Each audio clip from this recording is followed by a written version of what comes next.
Shalom everyone, welcome to another vlog by Danny the Digger, and this time I'm in the quest of a very peculiar subject, the tomb of Mary in Jerusalem. The tomb of Mary? Do we know what was the fate of Mary? And was it necessarily in Jerusalem? Let's see what this site claims to be.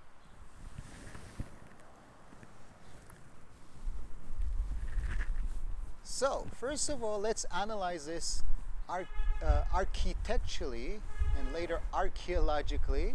This is a beautiful structure, so typical to the time of the Crusaders. This kind of design with these small columns over the side of the entry and the pointed arch on the top leaves no doubt that this building is maybe 800 years old, and indeed this is a masterwork of a specific Crusader royal figure, Queen Melisenda.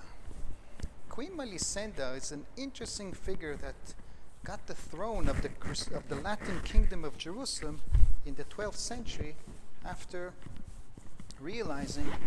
Baldwin realizing that he's not going to have any more sons. She was set for the crown, and eventually she reigned Jerusalem until her own son was old enough and he started chasing her out. That's another story.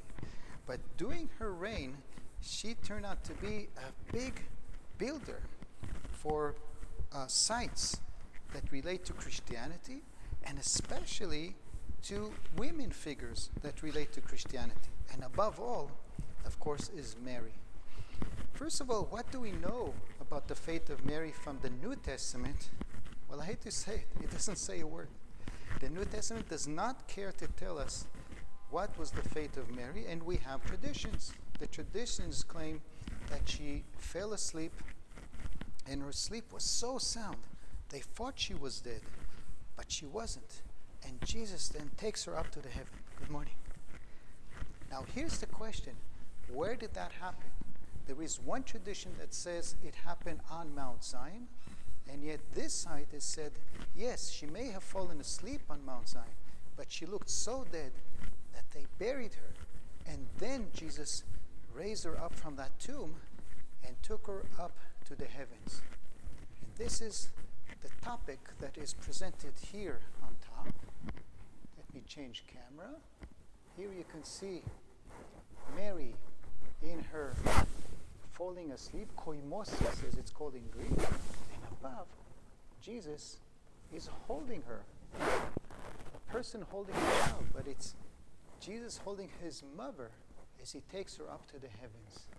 And here's another interesting image, similar topic, where you can see people amazed that the tomb is empty. And again, because Jesus took her up to the heavens, and this appears also here in the central image.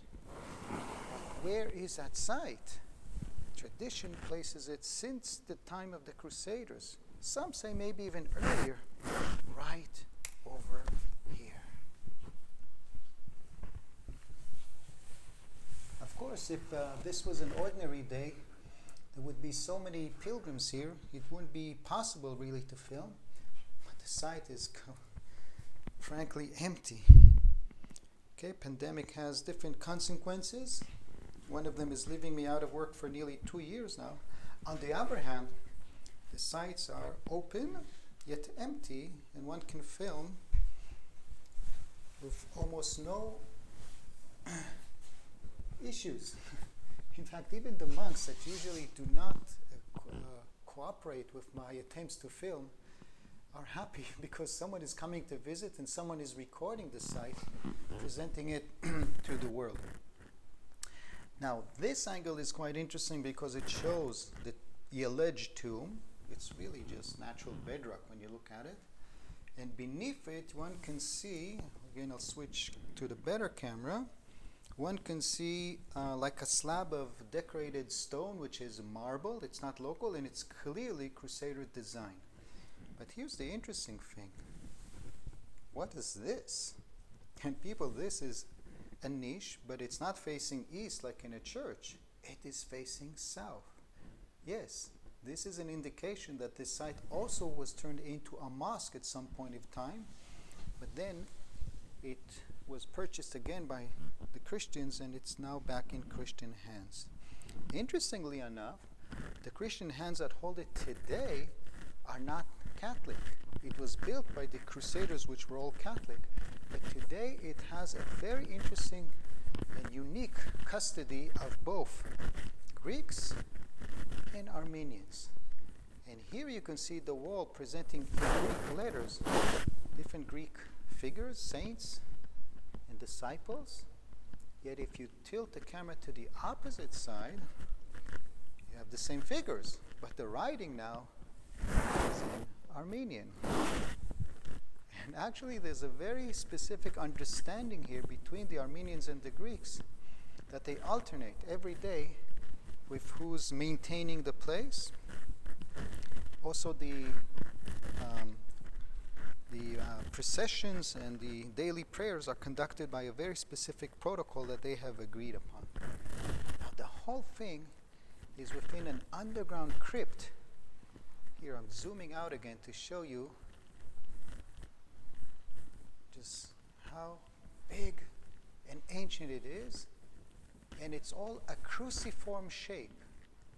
This is like a giant cross design with the steps leading down to it from the floor level, and we have assumed that this was also the place of a giant church up top of it, and that was proven. That was proven especially about 15 years ago when there was a flood in the Kidron Valley, and salvage excavations uncovered a component of that church with a beautiful fresco that is today on display at the Israel Museum. So this site is very interesting. I hate to say this, the New Testament does not record any of the traditions that are expressed here, including these. Not only the burial tomb, the burial site of Mary is supposedly here, but over the years another assumption was made that this is also the tomb of Joseph, the stepfather of Jesus. And furthermore, let me see if I can find a way to turn on the lights on this side. Yes, I know it is totally dark right now. There should be a way. Oh, here we go. But on this niche, we have two more tombs. They just cleaned up the images, showing that this is the koimosis. Again, the falling asleep, and you see it's a woman, but it's not Mary. It's the koimosis to agias anis, excuse me. And here you have another tomb, and these are identified as the tombs of, no lights? Okay, he wants to turn off the lights, I'm sorry. These tombs are actually identified as the tombs of the parents of Mary, of Anna and Joachim. So you have here in total 4 traditional burial places. The tomb of Mary down there, the tomb of the stepfather of Joseph over here, and the tomb of Anna and Joachim in the niche here on the side. Now, one tomb is missing, and that is a tomb that we know about it historically, the tomb of Melisenda herself. From Crusader period sources, we know that Melisenda and her mother, Morphia, were also buried here. And you know what? I'm suspecting that these were really originally the tombs of these 2 royal ladies. However, today, as it is not in custody of the Catholics, these tombs were simply rebranded. Yet if excavation is ever conducted here, I have my suspicion that they might find a royal tomb definitely on the right niche and perhaps also on the left side. Okay, what a remarkable building. What a remarkable story. Of course, coming here doing a procession is a beautiful experience. And let me just zoom out to the courtyard again to show you the full glory of this architectural pearl. I feel like I'm also getting the local monk. They are a bit upset, so I'm stepping out. Here we go. The Tomb of Mary in the Kidron Valley. What an interesting sight. So, if you want to see more contents relating to following Jesus in Jerusalem, and later I'm going to continue with a new series following Jesus in the Galilee, make sure to hit like and hit subscribe because more good contents is showing up. Later.